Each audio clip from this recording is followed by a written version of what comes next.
found an old scrapbook today, and I had made a display out of some wood, and I thought I might set that up in the house and see how long it takes Mrs. Geiger to figure out that I've pulled another piece of nonsense out of the garage and brought it into the house. But I think you might find it interesting that I sent a video to everyone at lunch today. Each day I share with them a little story to the teachers and a video that goes along with it. And I shared with them that I once went to a Herman's Hermits concert. You guys can look that up. And I actually had the ticket in the scrapbook that Mrs. Geiger had made for me when I was in college. So it was quite amazing that, I thought I was going to bowl them over with this wonderful ticket. And I got an email back from a teacher in the building who actually had a copy of her husband's ticket from when he saw the Beatles in Shea Stadium. So that deflated my excitement quite a bit, because that is a clear winner.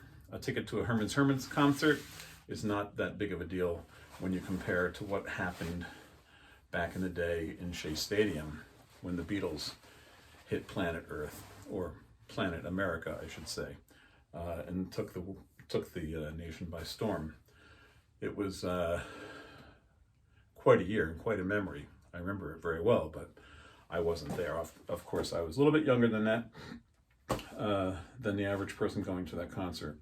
But yeah, I found this photo album, and maybe I'll spend some time looking at it and seeing if there's anything worth sharing here. But let me start by saying hello to my grandchildren. Hello, Beatrice. Hello, Winnie. I don't think they're watching every one of these, but I think one day they'll be clicking around and they'll be very surprised that they found Grandpa on YouTube, and they may not know why this all began, but they'll have an opportunity to watch me and listen and know that I was always thinking about them, as I am always thinking about you guys. And since it is kind of like Thursday night, which is the end of the week, I won't be coming back after the conversation tonight to say goodnight. So I will just say this now, that I hope you are all having a wonderful weekend this weekend.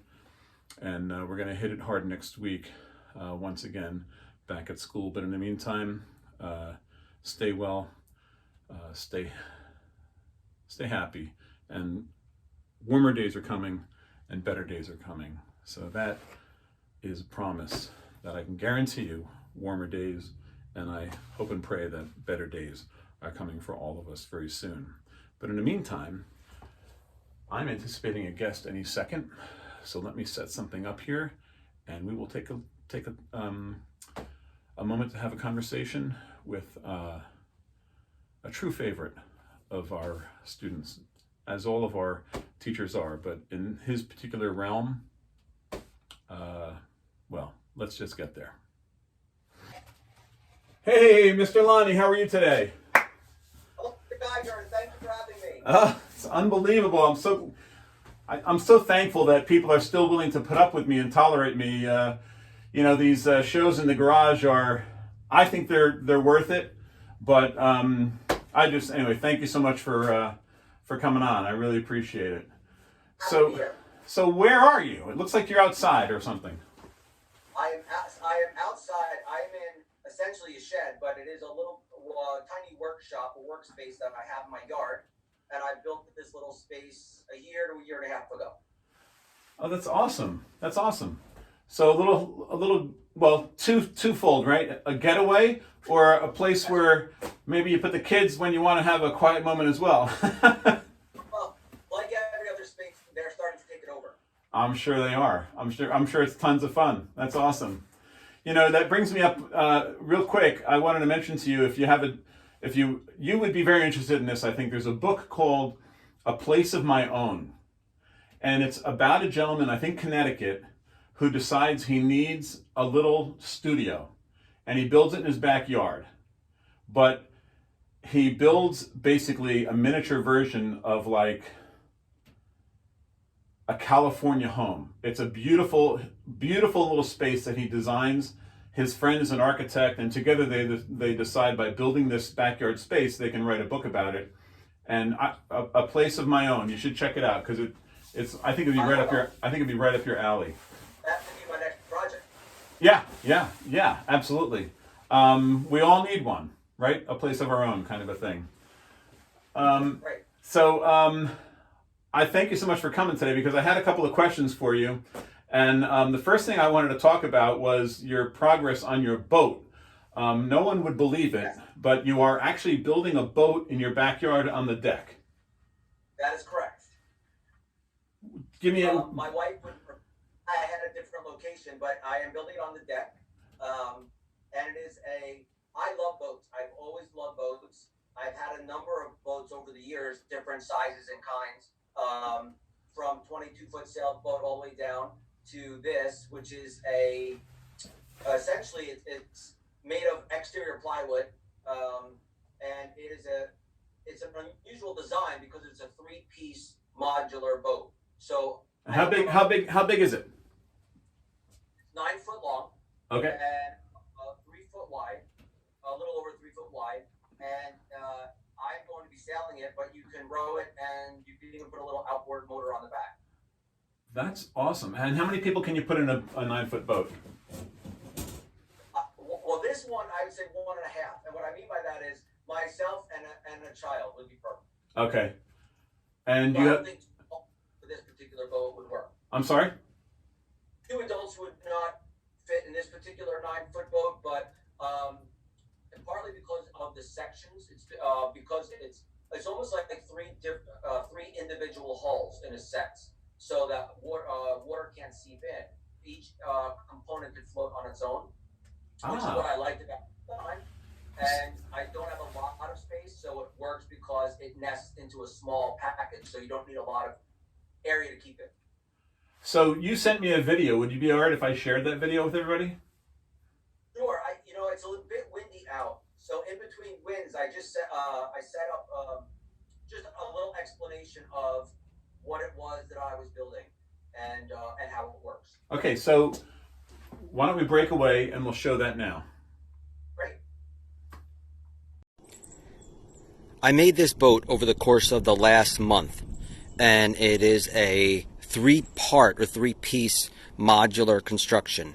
So it nests into one small package that you could put in the back of a car for transport. I made it out of exterior plywood and some 1x2s mostly, and I did follow some plans I got on the internet. Right now I still have clamps on it because I'm still under construction here, but it will have sailing capability. You can row it, you can even put a little motor on it. It's 9 foot in length. Normally it won't have clamps on it, but I'll take these off just to show you how it's put together. It's pretty light and it just nests into 3 parts. And it fits in a 4-foot by 3-foot package. And there you have it. It's put together, you can slide it in the back of a car. That was fantastic. Like, that's really interesting. So you're telling me that you can take that apart each time you are done with it if you want to. Correct. You can slide it in the back of your car.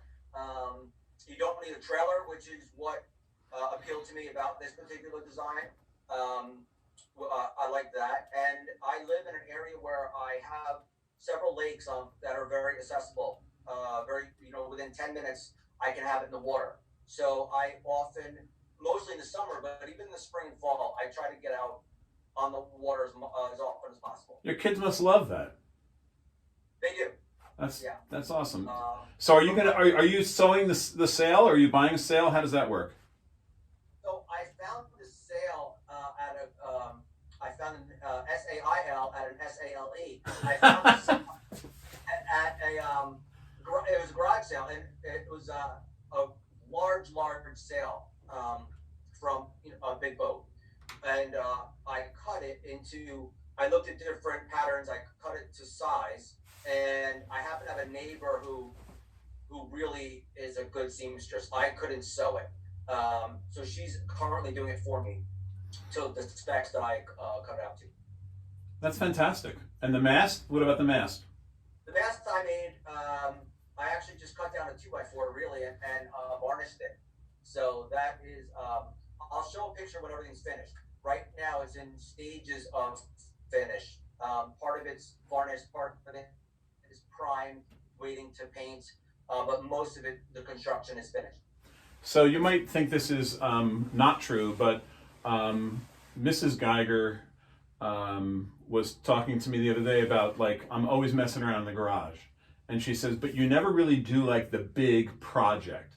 And I know what she means. She means like I should be working on a table for our kids, or, you know, a cabinet for maybe Beatrice's playroom to put things in or something like that. But I'm more like, if I'm going for a big project, I would love for it to be like something you're doing, where I could take it up to Lake Surprise or Surprise Lake, whatever they call it these days, up in the Watchung Reservation there, and launch. That seems to me like that would be very satisfying. And there are several really amazing designs. There's books and videos on lightweight boat building, which would be perfect for you. It sounds like that was something that would appeal to you, and with the unique materials that people are using. But I, like yourself, I am a maker. I love making things, whether it's a loft in my house for my kids, whether it's this little sheep wagon I'm sitting in, or a boat. I like, if I'm not painting, I enjoy making things. So for me, it's just a lot of fun, and for you, I know it is as well. Yeah. So I will share some plans with you and many links. All right, maybe for you to. Maybe there's hope for me yet to get on the seas. You know, So. That's really fascinating stuff. So thanks for sharing the videos. I had another question for you. You have a minute? Sure. So Absolutely. I've been talking a little bit about Calder. You're familiar with Calder, right? And they're called it. Right. So he is the guy that basically invented the idea of a mobile, or a mobile, whatever you want to call these things, that, you know, most often they're hanging above kids' cribs and they've got, you know, sheep on them and things like that. But Yeah. this article, sorry? Go ahead. He made some mobile. Yes, large ones you said. And this is a picture actually of the one that hangs at the Kennedy Airport that I shared earlier in this week. And it's humongous. It's huge. And, you know, I saw on the roadshow that a woman had one of these, and it was really no bigger than you would make out of a coat hanger. And the guy said it was worth $1 million. I don't know if you ever saw that clip, but that might be something you might want to check out over the weekend. And the reason it wasn't worth more is because he had painted one of the fins or sails, whatever you call these things, on the sculpture, and so he had slightly changed the color, and yet it was still worth $1 million. They were blown away, obviously, because they thought they had really a piece of garbage, and you know, it was unbelievable. Great film on Antiques Roadshow. So I was looking at his work, and I thought you would be the best person to ask if I wanted to do one of my own. Looking at the color wheel, I know there's primary colors. I know that much about the color wheel, and I know that, well, now I know because I'm looking at this better. I now know what the complementary colors are to the color wheel. What makes sense if you're combining colors? Do you combine complementaries? Do you combine opposites? What do you do to make it appealing? Yeah, so complementary colors are interesting because there are three sets of complementary colors. You have red and green, you have blue and orange, and you have purple and yellow. Those are your three complementary color sets. The colors look great together, and you'll often see them used on sports uniforms, team uniforms. It's very common. So, for example, the New York Knicks or the Mets may have an orange and blue. The Lakers, purple and yellow, and you'll notice various teams using them. I never thought about that. I never thought about that. Yeah, they look good together. The problem is, because they look good together, often when I work with whether it's kids or adults and I talk about paint color and mixing, people want to mix complementary colors, and that will get you a brown very fast. So you don't want to mix them together, but they look good next to each other, if that makes sense. Okay. So that brings me to my next question. On the workbench in the garage, as opposed to the workshop here, I have created a turntable that can spin pretty large pieces to create, I guess, what everybody what would call spin art. And I have a sample here of something that I did just to see if it would spin, and it'll spin something 4 feet by 4 feet. And oh, that's awesome. Yeah, and I've seen this online, and I've always been interested in color, and I've always been fascinated by spin art. Don't ask me why, but it got me to thinking about what colors should I use so that if they blend together, they don't go to brown, like you said. Right. So would you say then to stick to primary colors? The primaries would be a lot safer. So, for example, if you took your red, yellow, blue, your 3 primaries, those are going to mix. With those 3 paint colors, you can really mix almost any color that you want. And as a matter of fact, sometimes when I'm doing a painting, I try to use a limited palette. Sometimes I'll experiment with using only 3 colors for the entire painting to see if I can mix every color that I want. And that's definitely a safer way to go. So when you say mix, you don't mean like you would end up with 3 colors. They would blend and create even more colors. Correct. So you might get the whole spectrum. Correct. Okay. All right. Maybe that's next week's video. I'll get that put together, and I want to see your liquid art, your spin art. Yeah, in my brain a little bit, I was thinking about how the 3 elementary schools come to Columbia Middle School, and they all get mixed up. And usually by the time we get to January or February, we're done talking about which elementary school you went to, and now you're all middle school students, that kind of thing. And so I thought if it came out nice enough, it might be something that I could display, maybe near your room, so I wouldn't have to take the credit if it's no good. And I think that's a good plan. I do think start with the primaries,